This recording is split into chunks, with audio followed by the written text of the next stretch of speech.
Welcome to Beyond the Coverage. I'm Chris Horner. In today's episode, I want to talk about my first page riders for the 25 Tour de France. I have 6 guys on my first page, and all 6 are starting the 25 edition here on July 5th. We're 8 days away from the 25 Tour de France, in fact, and so we need to inspect each of the 6 first page riders here. And of course, when you have Tadej Pogačar highlighting the top of page 1, well, you know the Slovenian Tadej Pogačar is on fine form. But we do have one little hiccup from Tadej Pogačar, and it's the individual time trial at Dauphiné on stage 4. That day was the one day throughout this season, and you can go back and possibly say Amstel Gold, where he was solo going up the road and got caught, of course, by Remco Evenepoel and Skilmos. That ended up winning the stage for Lidl-Trek there at Amstel Gold.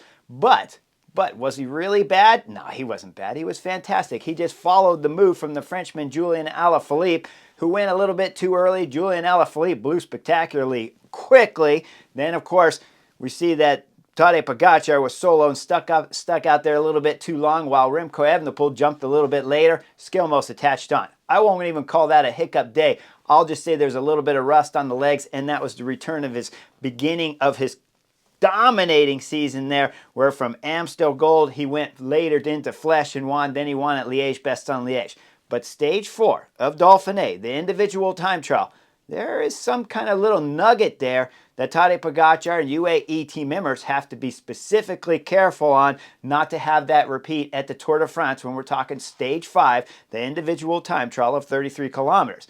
If Tadej Pogačar was to go in there and have that same hiccup that he had at stage 4 of Dauphiné, there could be a problem here at the 25 Tour de France. And that stage is stage 5 at the 25 Tour de France. So you know Tadej Pogačar's thinking about that individual time trial at Dauphiné. Besides that, the Slovenian's been exceptional, beyond exceptional. Eddie Merckx-like throughout the last 2 seasons, there's no doubt about it. He won the Tour de France last year, and he has continued going all the way into the 25 season to start this year's 25 Tour de France, looking spectacular and hands down the 5-star favorite. We go back and we look at number 2, Primož Roglič. I know some of you guys are like, you got Primož Roglič number 2? I have him number 2 because he wins Grand Tours and he wins a lot of them. 4 Vueltas, 1 Giro. And if he'd come into the Tour de France and had any kind of luck whatsoever, maybe he'd have a Tour de France victory. If we go into Tadej Pogačar's first Tour de France victory where he beat Primož Roglič on the penultimate day in the individual time trial up Planche de Belfi, well, if things had been just a little bit different for Primož Roglič on that one day, he'd have himself a Tour de France and everyone would be looking at him a little bit differently. I like to think when everyone's saying, hey, oh, he crashes too much, that's why he can't be number 2. I'll tell you just the opposite. He crashes a ton, and even with all of those crashes, he still has 4 Vueltas, 1 Giro d'Italia, and a host of week-long stage races along with a monument. So how can he not be number 2 is what I would tell you guys over Jonas Vingegaard, who lost the Tour de France last year to Tadej Pogačar. But I do know Jonas Vingegaard does have 2 Grand Tours, and they're both Tour de France, and he had to beat Tadej Pogačar, but Primož Roglič was there to help him for one of those. So Primož Roglič is number 2. Let's dissect his season here in 2025. He started off at Algarve, no problem. He didn't win. In fact, he wasn't spectacular at all in Algarve, but it's the first race of the season and it's not an important one. And we all know from the interviews of Primož Roglič that it's day by day. It's how the team's working together. We're trying to keep everything clicking and moving forward. And probably Primož Roglič didn't even look at tomorrow's course. And he might not have even looked at stage 1 of the Tour de France yet if we believe all his interviews. But every once in a while, Primož Roglič does give us some spectacular interviews and insights into what we think the Slovenian, the second Slovenian, number 2 rider on my first page, what he's capable of doing. And you got to believe after this season where he started at Algarve, nothing special, but then went into Catalonia and was spectacular in Catalonia. He controlled Juan Ayuso, who was on fantastic form, who won Tirreno Adriatico, then went to Catalonia, tried to go mano a mano against Primož Roglič. The Slovenian was calm, tactically astute, and then just delivered blows on the final day there of Catalonia to solo and win the overall classification. Then starts at the Giro. Of course, we see him in pink, and then we see him not once, but twice. And when a rider could wear pink at a Grand Tour without wanting to have it at that moment, Primož Roglič seemed to me to start the Giro even just slightly not 100%, and it looked to me that he'd want to come up to that 100% level at the final week of the Giro and then carry it here in the 25 Tour de France. But instead, of course, he crashed out 4 times. He crashed. I mean, it was a ton of crashes that the Slovenian had, all within a week, 10-day period there at the Giro. So he drops out of the Giro, and now you got to believe that the Slovenian wants to come into the Tour de France. And you know he's not friends with the #1 ranked rider in the world when we're talking about Tadej Pogačar. You never see those two having friendly conversations in the bike race. And if we go into the Road World Championships last year where Tadej Pogačar soloed that magnificently from about 100 kilometers out, 75 for sure. But about 100 kilometers out, he's basically almost solo. He has Jan Tratnik up there. But before that happened, we see Primož Roglič where he's attacking when he has his #1 ranked teammate, Tadej Pogačar, that he's not helping. So I don't believe there's some massive friendship level between these two, regardless of what you hear on TV from some of the commentators. I think Tadej Pogačar, when we look at the top 6 riders, I think he's friendly with Mathieu van der Poel and, of course, with Remco Evenepoel, but I don't think he's friendly with his other Slovenian compatriot there, Primož Roglič. So, the 25 Tour de France, for Primož Roglič, so far, the earlier season, I think Algarve went as planned. I think Catalonia was spectacular. And I think the Giro was going on plan and looking like he was going to win the Giro in 2025. But, of course, he crashed multiple times. So, it's not been the perfect season.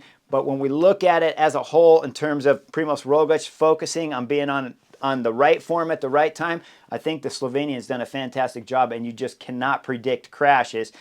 Some riders can avoid them like Tadej Pogačar. Primož Roglič seems to not be so lucky, and I believe it has something to do with just seeing a little bit further into the races to realize what's coming around the corner, or to realize when riders are coming together that there could be a problem at that moment. He doesn't seem to see crashes coming ahead of time like riders like Tadej Pogačar does. But in general, I think he's going to arrive at the Tour de France, I certainly hope, with some spectacular form, and hopefully he can keep the bike upright. We go into Visma Lease Bikes, Jonas Vingegaard, third on my list of top 6 riders on page 1. And Jonas Vingegaard is the one rider that has not peaked yet throughout the 25 season. I talked about him a little bit on yesterday's Beyond the Coverage, and I'll repeat a lot of what I said yesterday in terms of Jonas Vingegaard has not found his top form. Yes, I know he won Algarve and he beat Primož Roglič, but lots of guys beat Primož Roglič at Algarve this season, and I don't think when we look at Jonas Vingegaard that without being able to solo victory win on the summit climbs there at Algarve, and then later again to get beaten by UAE team Emirates at Paris-Nice, tells me that he's not on his best form. He comes in the Dauphiné, and the most important thing isn't that he got beat by Tadej Pogačar, because everybody gets beat by that Slovenian. The main thing is that other riders were close to the time finishing at the summit of stages 6, 7, and 8 at Dauphiné, where Jonas Vingegaard was not putting massive time into riders like Lipovitz back there, so he has not yet reached his true potential of what we've seen in years past.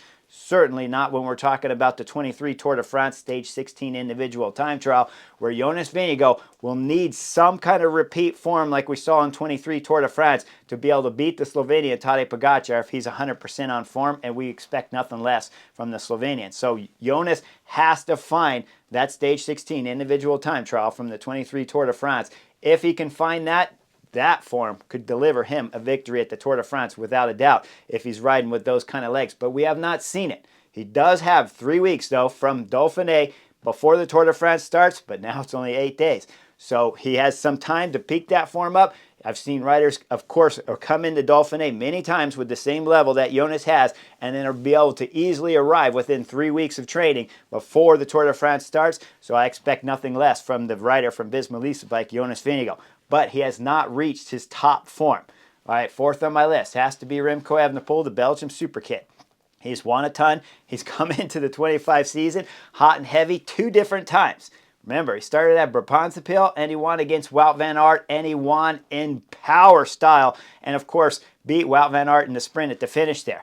Later, Amstel Gold, which I've already talked about, where he bridged up to Tadej Pogačar, and then he ended up finishing podium there at Amstel Gold to the loss of Skilmos that won that race with Tadej Pogačar in second. Still a fine showing for the first race back and the second race back. But now this is probably the biggest problem that I see. Much like we talked about with Tadej Pogačar on Stage 4 individual time trial, Dauphiné, where there's a dip in form, Remco's dip in form doesn't come back the next day. His dip in form started at Flèche Wallonne. It didn't come back for Liège-Bastogne-Liège. It didn't come back for Tour of Romandy. And after having rest, when he starts his season again at Dauphiné, he looked something spectacular on stage 1 when he bridged the gap to the favorites up there of Mathieu van der Poel, Tadej Pogačar, and Jonas Vingegaard. When you can bridge a gap like that on stage 1 and go up to that front group and pull those guys around, tactically, it wasn't smart to pull those guys around, but when you can do it, it shows that your form is exceptionally good at that moment. So each time when he's come back to start his season again, there at Brabantse and of course stage 1 at Dauphiné, Remco Evenepoel has shown something special. So special that I thought while watching it live on stage 1, and especially after stage 4, the individual time trial where he waxed everybody and won that stage and put 20 seconds into Jonas Vingegaard and more than 45 seconds into Tadej Pogačar, I thought we were seeing another evolution of the Belgian rider from Soudal Quickstep. He looked thinner, he looked meaner, he looked more aggressive, even better than the beginning of the season at Brabantse.